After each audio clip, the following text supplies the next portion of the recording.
मित्रों, जनसंख्या कानून अगर देश में नहीं लागू हुआ तो हम चाइना के तरीके से कुत्ते और बिल्ली खाने के लिए मजबूर हो जाएंगे। इसलिए मैं सरकार से चाहूंगा कि जल्द से जल्द जनसंख्या कानून नियंत्रण लागू किया जाए।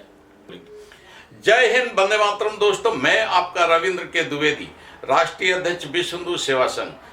मेरे मित्रों, में आज देश की बढ़ती हुई जनसंख्या के बारे में चर्चा करने के लिए आज बैठा हूं। मित्रों, आज हमारे देश में जिस तरीके से जनसंख्या का विस्फोट हो रहा है, ये देश के लिए ही घातक नहीं है, ये समाज के लिए भी घातक है और हमारे आस पड़ोस में जो लोग रहते हैं उन लोगों के लिए भी घातक है।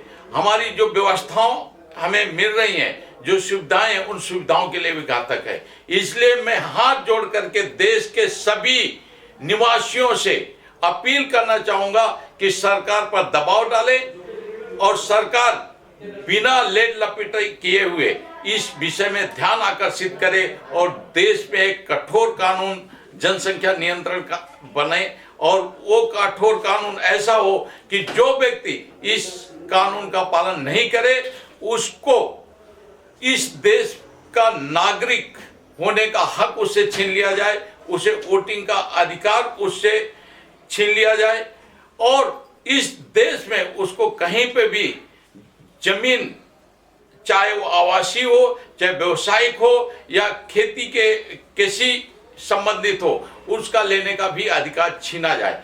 अगर ऐसा कानून नहीं बनेगा तो कुछ लोग ऐसे हैं जो इस कानून का पालन नहीं करेंगे।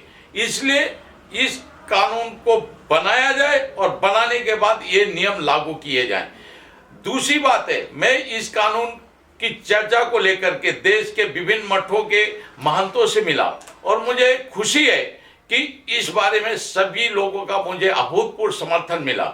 मुझे खुशी है कि हमारे देश के लोग चाहते हैं कि कानून बने और सरकार से मैं गुजारिश करूंगा, सरकार से मैं एक अपील करना चाहूंगा कि अब वो दिन आ गया है कि देश में कुछ ऐसे कानून है जिनकी आवश्यकता है। जैसे मुझे खुशी है हमारे मोदी जी की सरकार ने को बहुत ही कठोरतम से लागू किया करे। और दूसरी बात है, अगर ये कानून नहीं लागू हुआ तो आने वाले समय में हमारे देश की जनसंख्या चीन से ज़्यादा हो जाएगी और जो हमें तकलीफें झेलनी पड़ेंगी उसकी कल्पना भी नहीं की होगी। इसलिए आज सभी देशवासियों का एक ये जवाबदारी बनती है कि वो इस कानून का पालन करवाने के लिए सरकार को बाध्य करें और इस कानून को लेकर के रोडों पे उतरे, ताकि मजबूरी बस अगर सरकार अपने राजनीति के कारण ऐसा कानून नहीं बनाती तो इस कानून को बनाने के लिए बाध्य करें। मैं देश के नागरिकों से बार बार अपील करना चाहूंगा कि एक कानून अति आवश्यक हो गया है और इसको कठोरता से लागू करना भी आवश्यक हो गया है। मैं खुश हूं कि हमारे उत्तर प्रदेश के माननीय महंत योगी आदित्यनाथ जी ने, जो उत्तर प्रदेश के मुख्यमंत्री हैं, यशस्वी मुख्यमंत्री है, उन्होंने कानून तो बनाया मगर कानून में मुझे दुख है कि कुछ उन्होंने प्रलोभन डाल के रखा है। प्रलोभन से कानून पूर्णतया पारित नहीं कर सकते।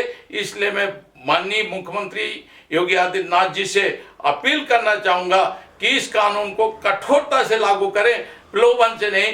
प्रलोभन से केवल एक जो संप्रदाय है उसकी जनसंख्या होगी, जो दूसरा संप्रदाय है आपके प्रलोभन को मानने वाले लोगों में से नहीं है।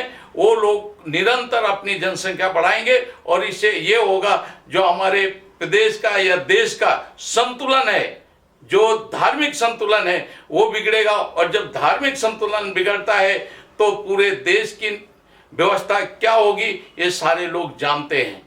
इसलिए इस देश में अगर आपको कानून लागू करना है, उसको सही ढंग से चलाना है, आपको संतुलन नहीं बिगाड़ना है, तो इस देश में कठोरता से कानून लागू करना पड़ेगा। जो मैंने पहले बातें बताई हैं, लोगों को संविधान के तहत उनके वोटिंग का अधिकार से उनको वंचित करना पड़ेगा। उनको जो जमीन है, चाहे वो किसी संबंधित हो, चाहे रोजगार संबंधित हो, चाहे वो निवासी के संबंधित हो, वो जमीनें लेने से उनको वांछित करना पड़ेगा। जब तक ऐसा कानून कठोरता नहीं बनेगा तो ये कानून को मानने वाले लोग केवल हिंदू समाज के होंगे। मैं एक जवाबदारी से कह सकता हूं, मुस्लिम वर्ग के लोग इस कानून को मानेंगे नहीं। इसलिए सर्व समाज के लोग इस कानून को माने, उसके लिए कठोरता से कानून लागू करना पड़ेगा। मैं देश के निवासियों से, जो मेरे चैनल को देख रहे हैं, मैं उनसे चाहूंगा कि इस पर अपनी राय मुझ पर कमेंट करके मेरे वीडियो को अपनी राय दें। जय हिंद, वंदे मातरम दोस्तों।